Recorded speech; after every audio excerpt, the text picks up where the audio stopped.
Welcome back to Take 30 News. I'm Lauren Hull. The recent Oscar nominee George Clooney was arrested Friday, but the two-time sexiest man alive wasn't booked for being too good looking. Clooney, his father, along with several other members of Congress, didn't listen to many warnings to not cross a police line outside the Sudanese embassy in Washington. Before Clooney was arrested, he told the Associated Press that he hoped to draw attention to the crisis in Sudan and that he was impressed with Obama's engagement on the issue. This may be why Clooney was given the seat of honor by the First Lady at a recent White House dinner. And Clooney wasn't the only bad boy getting into trouble with the law. Russell Brand turned himself in at the New Orleans Sheriff's Office on Thursday after an arrest warrant was issued earlier that week. Brand was accused of grabbing a photographer's iPhone and throwing it through a law office window. This got Brand 2 misdemeanor counts of simple criminal damage to property, valued at $700. Brand responded to the news by tweeting, "Since Steve Jobs died, I cannot bear to see anyone use an iPhone irreverently. What I did was a tribute to his memory." Speaking of memories, Twilight may become just that with the release of The Hunger Games.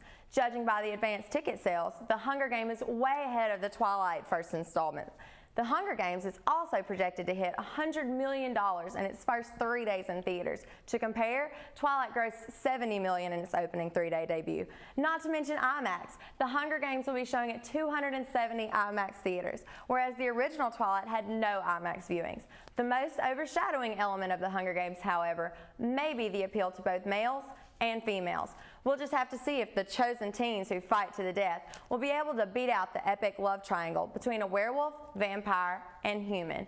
One more note, if you like jazz music, the Mississippi State University is hosting the Ragtime Jazz Music Festival. It'll be held March 30th and 31st at Lee Hall. Be sure to go by and check it out. Back to the desk.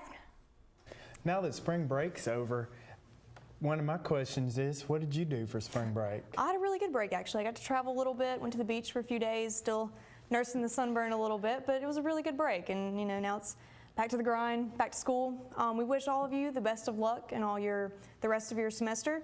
I think that's about all we have for today, isn't it?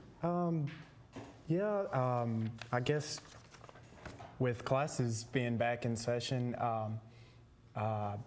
we also want to, like you said, wish everybody a good break or a good rest of the semester. And pass your finals, always. Yeah, finals is always a big thing, and yeah.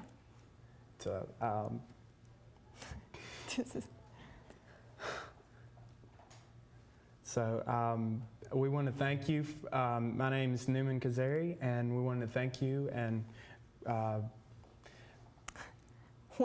whether it's news, sports, entertainment, or health, we've got you covered here on Take 30 News. See you next time.